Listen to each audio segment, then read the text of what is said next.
मित्रहो नमस्कार. आणखी एका नवीन व्हिडिओसह आपणा सर्वांचं स्वागत.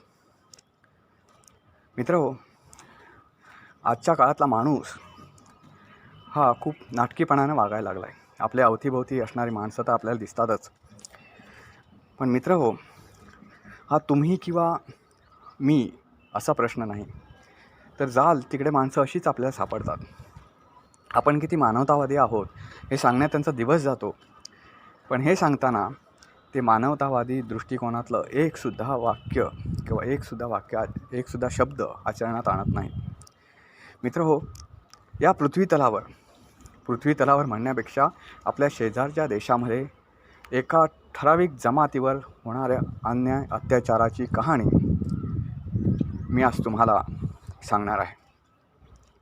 मित्रहो, या धर्मावर कायमस्वरूपी आरोप झाला तो दहशतवादाचा, पण याच धर्मातील एक जमात अशी आहे की जिच्यावर अनन्वित अत्याचार होतात, महिलांवर गँगरेप होतात आणि त्यांना माणूस म्हणून जगण्याचा हक्कसुद्धा जणू नाकारण्यात आला आहे.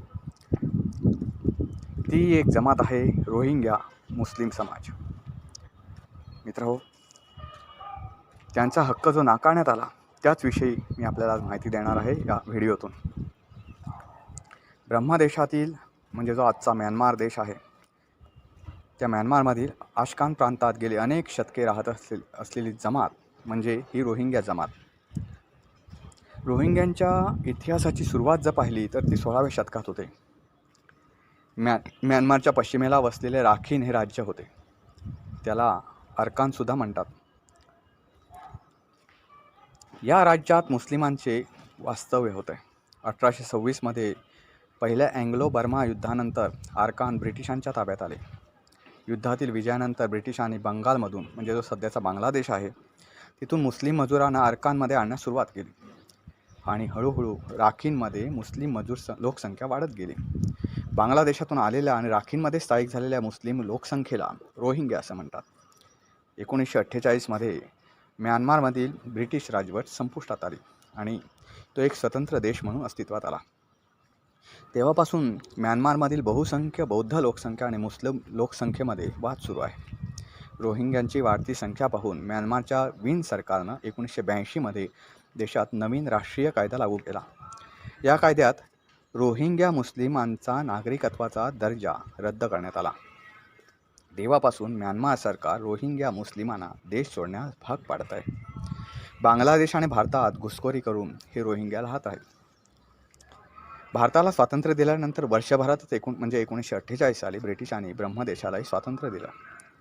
दुर्दैवाने तेव्हापासूनच या रोहिंग्यांच्या मागे अन्याय अत्याचाराचे शुक्ल काष्ट लागलं. 2012पर्यंत त्यांच्यात संघर्षाला फार गंभीर स्वरूप प्राप्त झालं नव्हतं. मात्र त्याच्यानंतर संघर्षाची बीजे तेव्हाच रोवली गेली होती, कारण त्या काळी एकूण लोकसंख्येत 90% अधिक असलेल्या बौद्ध धर्मियांसाठी अल्पसंख्य रोहिंग्यांचा त्यांच्या भूमीवरील हक्क नाकारण्याचे धोरण सुरुवातीपासूनच स्वीकारले गेले होते. म्यानमारच्या तेव्हाच्या शासनाने 1982 साली नागरिकत्वाचा जो कायदा मंजूर केला त्यातही रोहिंग्यांना नागरिकत्वाचे अधिकार किंवा हक्क देण्यात आले नाहीत. रोहिंग्यांच्या आजची शोकांतिक अवस्थेचे मूळ तेथील बहुसंख्य पण हटवादी आणि कुठल्याही मानवी मूल्याची तमा न बाळगणाऱ्या बौद्ध धर्मियांच्या अमानुष भूमिकेत आहे. 2012पर्यंत या संघर्षाला फारसे हिंसक स्वरूप प्राप्त झाले नव्हते. मात्र आंतरराष्ट्रीय पातळीवर त्याची फारशी त्या काळात चर्चाही झाली नाही. भारतात रोहिंग्या शब्द त्या काळी कुणाला माहितीसुद्धा नव्हता. पण गेल्या काही वर्षांमध्ये म्यानमारमध्ये हिंसक दंगली झाल्या. या दंगलीत 150हून अधिक रोहिंग्या मुस्लिम मारले गेले आणि जवळजवळ 1.5 लाखांहून अधिकांना देशत्याग करून इतरत्र आश्रय घ्यावा लागला. या दंगलीत रोहिंग्याबरोबर रखाईन मधील बौद्ध आणि हिंदूही मारले गेले.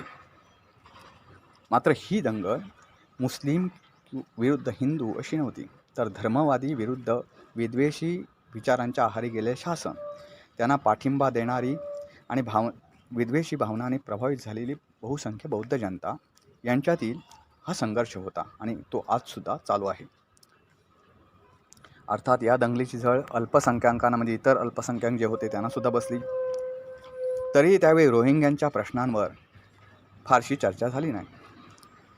ऑक्टोबर 2016 ते ऑगस्ट 2017 या जवळजवळ वर्षभराच्या काळात रोहिंग्यांवरील अत्याचारांची तीव्रता आणखीन वाढली. आपल्या घरादाराचा त्याग करून, जमिनीचा त्याग करून, केवळ जीव वाचवण्यासाठी हे रोहिंग्या आजूबाजूच्या देशात आश्रय घेऊ लागले. त्यामुळे आजूबाजूच्या देशांमध्ये निर्वासितांची संख्या वाढली. रॉयटर या वृत्तसंस्थेच्या वृत्तानुसार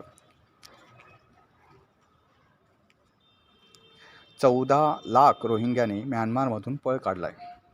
देशत्याग केलेल्यांची एकूण संख्या 8 लाखांपासून ते 11 लाखांच्या घरात आहे, असा या वृत्तसंस्थेचा अंदाज आहे. एकट्या बांगलादेशात नोंद झालेल्या रोहिंग्या निर्वासितांची संख्या 32,000 आहे. मित्रहो, ही नोंद झालेली रोहिंग्यांची संख्या आहे.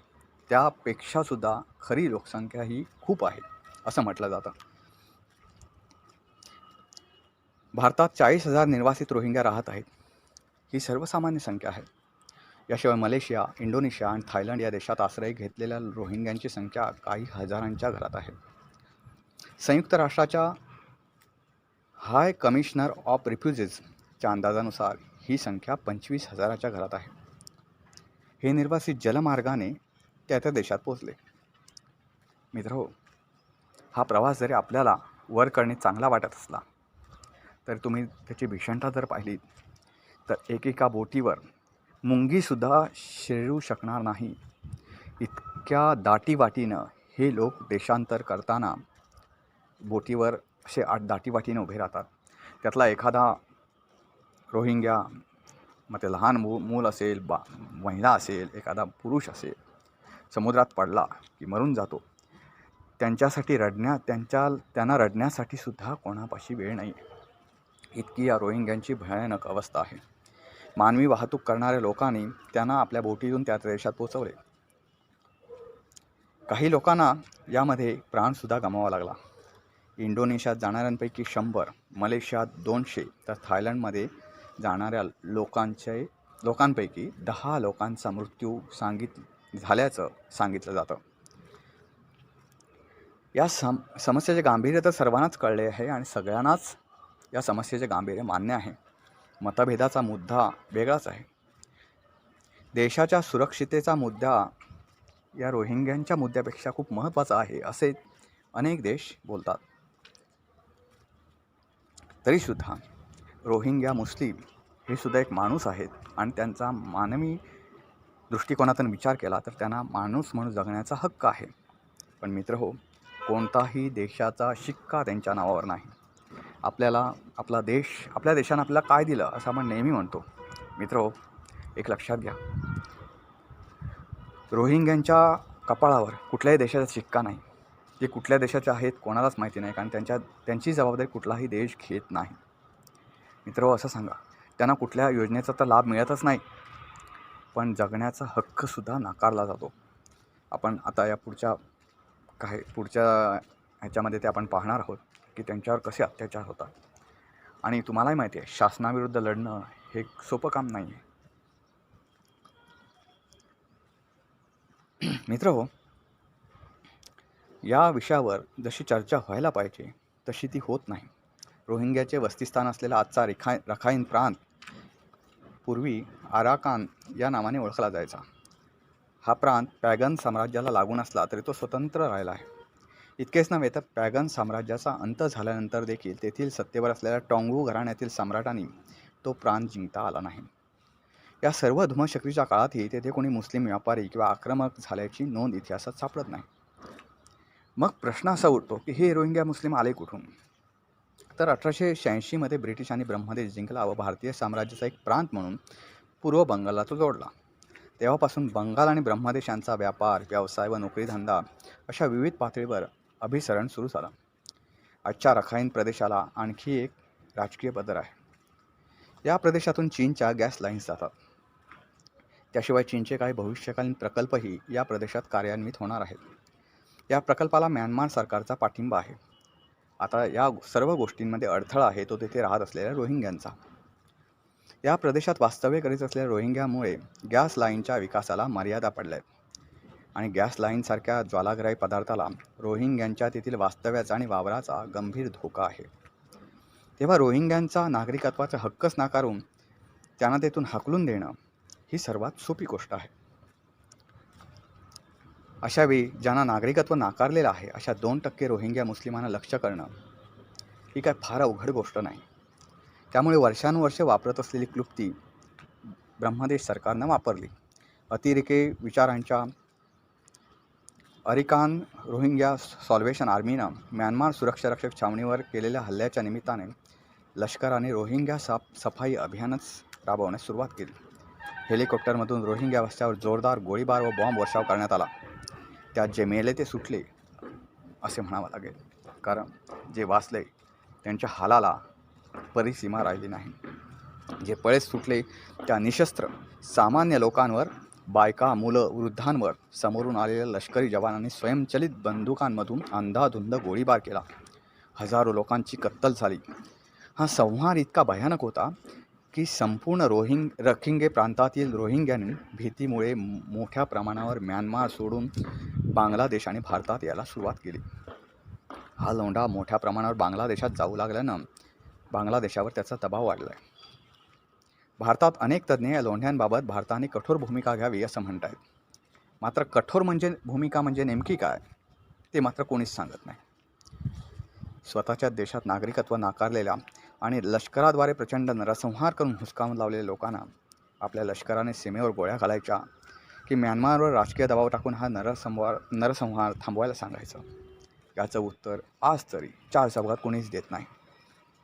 जगण्याच्या संघर्षात प्राणीही आपला ठावठिकाणा सोडून प्रवास करतात.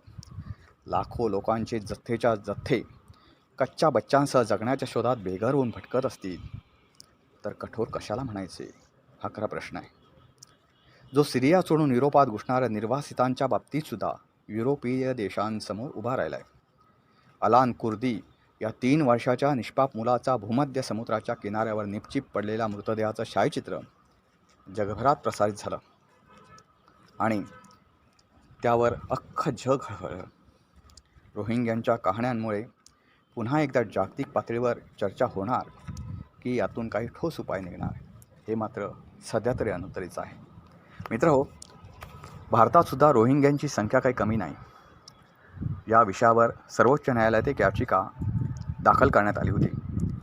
त्यावर आपल्या केंद्र शासनानं असं प्रतिज्ञापत्र सादर केलं आहे की रोहिंग्या ही जमात जी आहे ती पाकिस्तानातील दहशतवादी संघटनांना मदत करते. त्यामुळे त्यांनाही ते आश्रय देणं, भारतीय नागरिकत्व देणं हे भारताच्या सुरक्षिततेच्या दृष्टिकोनातून खूप गंभीर आहे, खूप वाईट आहे, धोका निर्माण करणार आहे. काही रोहिंग्यांनी पॅन कार्ड आणि येथील ओळखपत्र जे असतात, मतदान ओळखपत्र असेल, पॅन कार्ड असेल, तीसुद्धा बनावट काढल्याचं केंद्र शासनानं प्रतिज्ञापत्रात म्हटलं आहे. त्यामुळे भारतीय शासन रोहिंग्यांना आश्रय द्यावं या मताचं नाही. मित्रहो, त्या देशाची ती भूमिका असू शकते आणि ती असायला हवी. पण या रोहिंग्यांचा मूळ देश कोणता हे शोधून काढून त्यांना त्या देशात मानवी हक्क मिळवून देणं, त्यांना माणूस म्हणून जे अधिकार आहेत, हक्क आहेत ते मिळवून देणं, यासाठी सर्वच देशाने प्रयत्न करण्याची गरज आहे. ज्यावेळी एखादी क्षुल्लक गोष्ट घडते त्यावेळी कोणत्याही देशामध्ये हस्तक्षेप करणारा मानवी हक्क आयोग किंवा युनो ही संघटना या गंभीर प्रश्नावर मात्र अजिबात लक्ष घालत नाही किंवा ठोस भूमिका घेत नाही. हे या सगळ्या प्रकरणातून आपल्याला दिसून येतं. मित्रहो, लक्षात घ्या, प्राणी पक्षी आपल्याला चाऱ्याच्या असेल, अन्नाच्या असेल, पाण्याच्या असेल शोधार्थ वेगवेगळ्या ठिकाणी देशांतर करतात. प्राणी पक्षी त्यांची पिलं जरा मोठी झाली की त्यांना सोडून आपापलं वसतिस्थान थाटतात. माणसांचं तसं नाही. माणूस हा समाजवत्सल आणि कुटुंबवत्सल प्राणी आहे. तो कुटुंबात रमतो, समाजात रमतो. मित्र हो, पण आज रोहिंग्यांचं आयुष्य पाहिलं तर मी जे वर्णन केलं आहे त्यांच्या कैक पटीनं भयानक त्यांचं आयुष्य आहे. कारण त्यांच्या जगण्याला सीमा नाही, दुःखाला अंत नाही. मित्र हो, काही ठिकाणी तर रोहिंग्यानी जलप्रवास एवढा महासागरामधला जलप्रवास तराफ्याच्या साहाय्यानं किंवा बोटीच्या साहाय्यानं करून ते वेगवेगळ्या देशांमध्ये गेले. त्या देशातल्या लष्करी छावणीला जर कळलं की हे घुसखोर कोणी आले तर त्यांना तिथून हुसकावलं जातं. मग त्यांना त्याच रात्री किंवा दिवसा तो देश सोडून दुसऱ्या देशात स्थलांतरित व्हावं लागतं. ज्यांना या एवढ्या भूमीवरील इंचभर जागेवर सुद्धा ज्यांची सत्ता आज कोणीही ठेवली नाही, त्या रोहिंग्याबद्दल ते कसेही असले तरी सहानुभूती मात्र नक्की वाटते. मित्रहो, हा व्हिडिओ तुम्हाला कसा वाटला ते जरूर कळवा आणि व्हिडिओ खाली कॉमेंट्स करायला विसरू नका. व्हिडिओ लाईक करा, शेअर करा आणि चॅनलला सबस्क्राईब करा. पुन्हा भेटू परत एकदा अशाच नवीन आणि वेगळ्या विषयावरच्या व्हिडिओसह. तोपर्यंत नमस्कार.